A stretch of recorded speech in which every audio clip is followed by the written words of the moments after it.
जय जय। नमस्कार, स्वागत है आप सभी का आपके अपने परिवार हनुमान सेवा परिवार में। आशा करते हैं कि प्रभु श्री हनुमान जी और महाराज जी की असीम कृपा से आप सभी का जीवन मंगलमय होगा। परम पूज्य बाबा नीम करोली महाराज अपने अंदर पूरा ब्रह्मांड समाये हैं। यूँ तो वो अक्सर कहा करते थे कि ये ब्रह्मांड हमारा घर है और इसमें रहने वाले सभी जीव जंतु और जीवित प्राणी हमारा परिवार हैं। बाबा इतने भक्त वत्सल रहे हैं कि जैसे भक्त की इच्छा वैसा रूप धरा। जो शिव का आराध्य पहुँचता उसे अपने अंदर शिव के दर्शन कराते, जो हनुमान का आराध्य होता उसे अपने अंदर हनुमान की छवि दिखाते। अगर कोई कान्हा से प्यार करती माई आती तो उसे श्री कृष्ण राधा के दर्शन कराते, और कोई उन्हें अगर अपना परिवारजन मानता तो अपना भेष बदल कर परिवारजन बन जाते। ऐसी अनेकों घटनाएं हैं जब महाराज जी ने अलग अलग रूप लेकर अलग अलग भक्तों की इच्छाओं को पूर्ण किया है। आप भी जब महाराज जी की भक्ति कर रहे हो तो क्या पता कब आपको महाराज जी किस रूप में दर्शन दे दें। इसका एक प्रमुख कारण है कि बाबा महाराज हनुमान सिद्ध होने के कारण प्रभु श्री राम के अनन्य भक्त हैं। महाराज जी हर क्षण हर सांस में प्रभु श्री राम का स्मरण करते रहते हैं।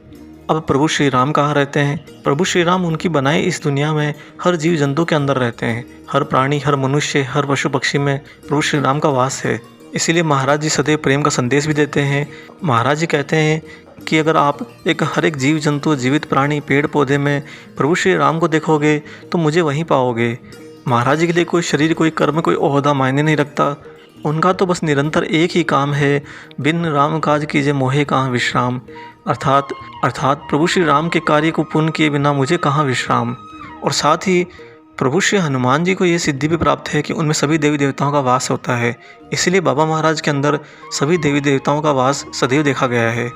कई बार तो महाराज जी के सीने पर ऋषि भृगु के पदचिन्ह देखे गए हैं।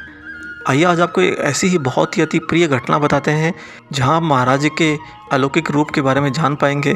इससे पहले हम आगे बढ़ें, अगर आप हमारे चैनल पर नए हो तो चैनल को सब्सक्राइब जरूर कर लीजिएगा, और अगर वीडियो अच्छा लगे तो वीडियो को लाइक जरूर कीजिएगा।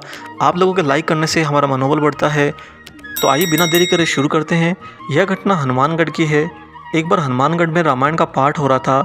सभी भक्तगण तन्मय होकर सुन रहे थे। दूर दूर से भक्तजन आए थे, काफ़ी भीड़ लगी थी। महाराज जी भी वहाँ तखत पर विराजमान थे। बाबा महाराज के ठीक सामने एक 5 साल की कन्या बैठी थी। जब रामायण का पाठ चल रहा था तब वह एकटक महाराज जी को ही देखे जा रही थी। उसकी दृष्टि महाराज जी पर पूर्ण रूप से जड़ हो चुकी थी। और तभी रामायण पाठ में उत्तरकांड का प्रकरण आया। उत्तरकांड में वर्णित प्रभु श्री राम के राज्याभिषेक की सारी छवि उस छोटी सी लड़की को बाबा महाराज के सीने पर एक सिनेमा की तरह दिखाई दे रही थी। एक एक दृश्य सजीव होकर उस लड़की को दिखाई दे रहा था और वह दच्चित्र हो सारा दृश्य देख रही थी।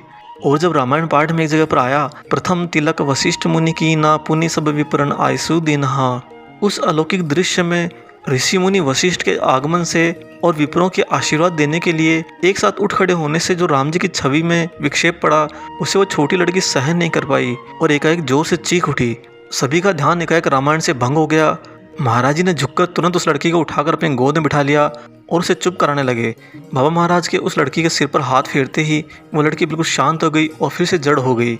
और जब तक रामायण का पाठ चलता रहा वो छोटी लड़की महाराज जी की गोदी में चुपचाप बैठी रही। शाम को रामायण पाठ और प्रसाद वितरण होने के बाद जब सभी महिला अपने घरों को लौट गई और भक्त इधर उधर हो गए, तब महाराज ने उससे एकाएक चीख उठने का कारण पूछा। उस छोटी लड़की ने जो कुछ उस समय महाराज जी के सीने में प्रभु श्री राम के राज्याभिषेक का दृश्य देखा उसका पूरा वर्णन सुना दिया। और उसने ये भी बताया कि एक बूढ़े जटाधारी और दाढ़ी वाले बाबा और अनेक लोगों के बीच में आ जाने से उसे प्रभु श्री राम जी की अति प्यारी छवि दिखाई नहीं दी। इस कारण वह रोने लगी और चीख उठी। वहाँ उपस्थित भक्तगणों की आंखों में आंसू आ गए और सभी ने दंडवत हो महाराज जी को प्रणाम किया। यह घटना प्रत्यक्ष प्रमाण है कि महाराज जी इस ब्रह्मांड के कण कण में व्याप्त हैं। इस ब्रह्मांड के सारे दृश्य, सारी छवियाँ, सारी आकृतियाँ, सारे देव, सारे मनुष्य, सारे जीव प्राणी सभी कुछ महाराज जी में विद्यमान है और महाराज जी हर कण में विद्यमान है। महाराज जी इसलिए कहा भी करते थे कि जब आप मेरे चित्र के सामने देखकर मुझसे कुछ कहोगे, आपकी बात मुझ तक पहुँच जाएगी। और भक्त की किसी भी पुकार पर, चाहे वो छोटी से छोटी बात के लिए हो या बड़ी से बड़ी घटना के लिए या बड़े से बड़े संकट के लिए, महाराज जी हमेशा दौड़े चले आते हैं। महाराज जी कहा करते थे, हमसे हमारे भक्त के दुख देखे नहीं जाते। साथियों, यह कहने में कोई अतिशयोक्ति नहीं कि परम पूज्य बाबा नीम करोली महाराज स्वयं हनुमान सिद्ध हैं और हनुमान स्वरूप भी हैं, क्योंकि हनुमान जी प्रेम के अथाह सागर हैं। और हनुमान जी में इतना प्रेम होने का कारण उनकी राम भक्ति है। हनुमान जी स्वयं के लिए कुछ नहीं करते, स्वयं के लिए कुछ नहीं चाहते, सदैव प्रभु श्री राम के कार्य में लिप्त रहते हैं। ऐसे ही बाबा महाराज इस शरीर में रहते हुए और उनकी इस छवि में रहते हुए प्रभु श्री राम के बनाई जगत में प्रभु श्री राम के बनाए जीव जंतुओं की सेवा करने के लिए, उनके कर्मों को सिद्ध करने के लिए सदैव तत्पर रहते हैं। आशा करते हैं कि आपको ये वीडियो अच्छा लगा होगा। अगर वीडियो अच्छा लगा तो वीडियो को ज़्यादा लाइक कीजिए और इसे शेयर कीजिए, और अगर आप हमारे चैनल पर नए हैं तो चैनल को सब्सक्राइब कर लीजिए और बेल आइकन को जरूर ऑन कर दीजिए ताकि आने वाले सभी नए वीडियो के नोटिफिकेशन आप तक समय से पहुँचें। मिलते हैं जल्दी एक और शुभ अंक के साथ। तब तक अपना और अपने माता पिता का ख्याल रखिए और प्रभु श्री हनुमान जी और महाराज जी की निस्वार्थ होकर सेवा करते रहिए। जय सिया राम।